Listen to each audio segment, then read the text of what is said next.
2025 has turned into a bloodbath for the automotive industry. Between crushing tariffs, the death of EV tax credits, and supply chain chaos, dozens of car brands are now in survival mode. Today, I'm counting down 17 car companies facing serious bankruptcy risk before 2026 ends. Some of these will shock you.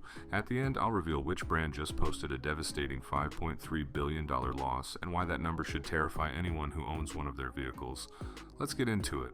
Before we start, if you're shopping for a used car or thinking about buying new, you need to know which brands might not be around to honor warranties or provide parts. Hit that subscribe button so you don't get stuck with an orphaned vehicle. Number 17. VinFast. The Vietnamese electric startup that promised to be the next Tesla lasted barely 2 years in America before pulling the plug. Their VF8 SUV was supposed to compete with the Model Y, but it delivered 200 miles of range for $50,000. That's half the range at two-thirds the price. Early buyers complained about rock-hard interiors, bouncy suspension, and the worst part, charging times that stretched to 24 hours. VinFast is now facing a class action lawsuit over those charging speeds. The company has burned through $11.5 billion in just 8 years and recently canceled their U.S. factory plans. They pulled out of Europe entirely. When an EV company can't make it in markets that want EVs, that tells you everything. Number 16. Canoo. This one hurts because the idea was brilliant. Canoo designed futuristic electric vans for commercial fleets and scored contracts with Walmart, the U.S. Army, and even NASA. But scoring deals and delivering vehicles are two different things. The company filed for bankruptcy in mid-2025 after burning through all its cash. The problem? Canoo spent 8 years in business but only built a handful of prototype vans. No production, no revenue, just promises. Their bubble-shaped lifestyle vehicle looked incredible in press photos but never made it past the concept stage. Hyundai had signed on to use their skateboard platform, but that deal died when Canoo went under. Number 15. Infiniti. Here's something most people don't know. Infiniti and Lexus both launched in 1989. Lexus is now a powerhouse.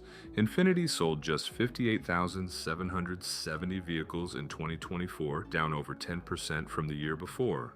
Back in 2012, they moved 235,000 units annually. What happened? The brand lost its innovative edge and started making cars nobody wanted. Their response to declining sales was to discontinue the QX50, which was their second bestseller. Infiniti dealers are now switching back to Nissan because they're averaging just 24 cars sold per month. Some dealers reported losses of $2 million in 2024 alone. When your own dealers are abandoning ship, you're not in a slump, you're sinking. Number 14. Maserati. The Italian luxury brand has had 7 different owners in 50 years, and that's not because everyone loved it so much.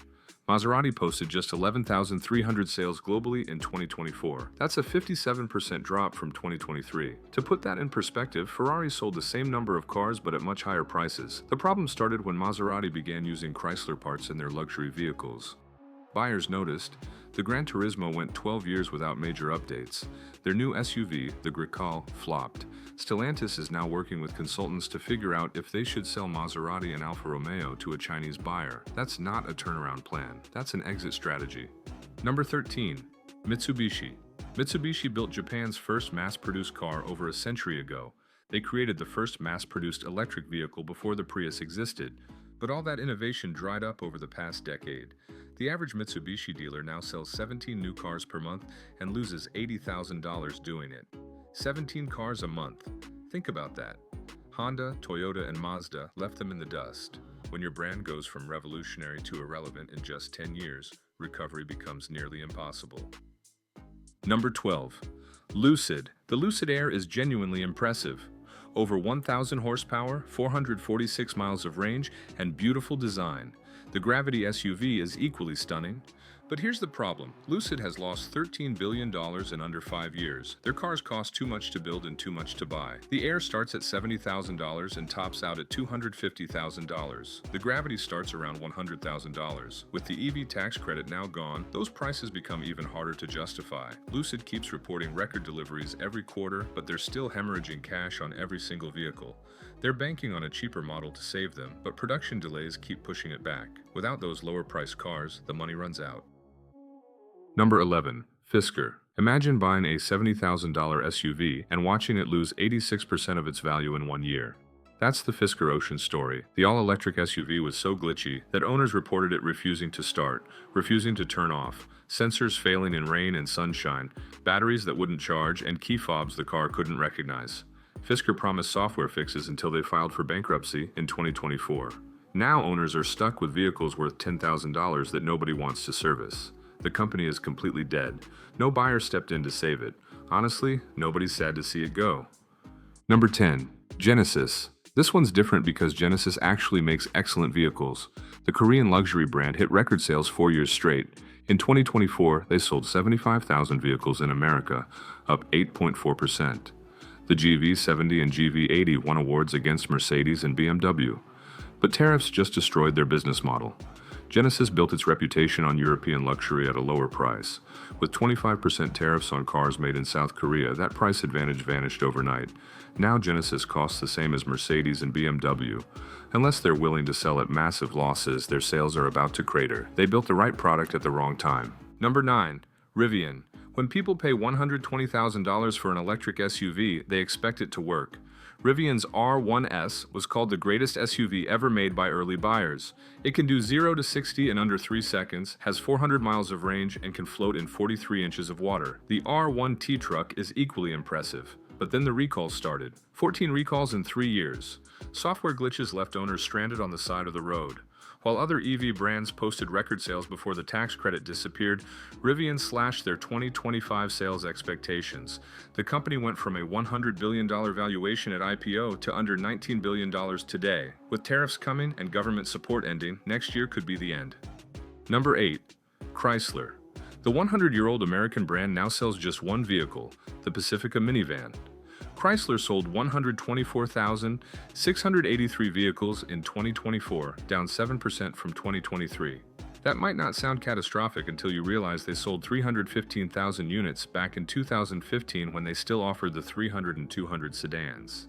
Stellantis promised Chrysler would launch one new EV every year starting in 2025. That's now been pushed to 2027. 2 more years of relying entirely on a minivan to keep a century-old brand alive. The math doesn't work. Number 7. Alfa Romeo. In the first half of 2025, Alfa Romeo sold 3,164 vehicles in America. That's worse than Jaguar. Their 3 models are all down. The Giulia sedan dropped 32%, while the Tonale and Stelvio crossovers fell 28% and 40% respectively. The cars drive beautifully, but they spend more time in the shop than in owners' driveways. Years of reliability issues and recalls killed the brand's reputation. Nobody wants to spend luxury money on a car that breaks constantly. Alfa Romeo will likely exit the US market by the end of 2026. Number 6. Polestar. The Swedish EV maker went from a $24.7 billion valuation in 2021 to less than $2 billion today. Even Volvo, their former owner, stopped funding them. Polestar owes $4.4 billion in debt and keeps looking for more money to survive until EV sales recover in 2027. The problem is tariffs and the loss of US government support might kill them before 2027 arrives. Their cars are actually solid. The Polestar 2 and Polestar 4 are fun to drive with decent range, but since the Polestar 2 is made in China, it won't be sold in America anymore. Without the US market, survival becomes much harder. Number 5.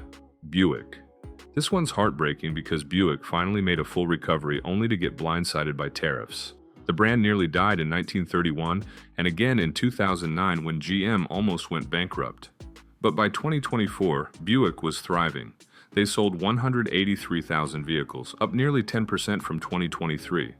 Then April 2025 hit. Most of Buick's production is overseas. The best-selling Invista faces a 27.5% tariff because it's built in South Korea. The China-built Envision gets hit with 47.5%. Only the Enclave is made in America, and it sold just 26,400 units last year. Buick survived before, but this time the math is brutal. Number 4. Dodge. Sales dropped 50% in the first half of 2025. That's not a typo. Half their business vanished. Dodge discontinued the beloved Charger and Challenger muscle cars to go all in on electrification. They replaced them with the Hornet and the electric Charger Daytona. Customers hated it. The EV Charger has tons of power but terrible range and poor driving comfort. In the first half of 2024, Dodge sold nearly 50,000 gas-powered Chargers and Challengers. In 2025, they moved only 4,299 electric Chargers. The only thing keeping Dodge alive right now is the Durango SUV. When you alienate your core customer base this badly, recovery takes years you might not have. Number 3. Jaguar. Jaguar announced they won't make any new cars in 2025. They're going all in on EVs and discontinuing everything except the F-Pace SUV. The company said none of their other vehicles made money anyway. Sales dropped from 180,000 in 2018 to 66,000 in 2024. The first new EV was supposed to arrive in 2025 but got pushed to 2026. Jaguar is betting everything on a radical redesign and 3 new electric vehicles. If those cars flop, there's no backup plan. Their controversial advertising campaign already alienated longtime customers before the new products even launched. Number 2. Fiat. Fiat sold 1,528 vehicles in America last year. Yes, 1,528 total. The Fiat 500 went from 12 buyers in 2023 to 970 in 2024, which they're celebrating as success. The 500L and Spider had 0 sales. The 500X moved 558 units. When you flood the market with small, unreliable cars, people stop buying. This would be the second time Fiat has abandoned the US market. They left for 27 years before returning in 2010. Sales peaked at 46,000 in 2014 and collapsed from there. Unless the new Grande Panda crossover becomes a hit, Fiat is taking another long vacation from America. Number 1. Nissan. This is the one that should scare you. Nissan posted a $5.3 billion loss in 2024. Industry analysts said the company has 12 to 14 months of runway left. That's not speculation, that's survival math. Nissan blamed increasing competition, higher production costs, and their messy divorce from Renault, who saved them from bankruptcy back in 1999. Here's the thing, Nissan still has advantages. US sales actually increased to 924,000 vehicles last year. Their best sellers, the Rogue and Altima, are built in America, so tariffs won't kill them. The company also has $23 billion in assets they could liquidate. They're expanding their EV lineup aggressively with a new Leaf and Adventure SUV. But when a nearly 100-year-old company is burning through billions in losses, every decision becomes life or death. If Nissan goes under, it'll be one of the biggest automotive collapses in history. That's the list. 17 brands fighting for survival. Some will make it, many won't. If you're shopping for a car right now, think twice before buying from any of these companies. Warranties mean nothing if the company disappears. Parts become impossible to find. Resale value craters. Do your research before you buy.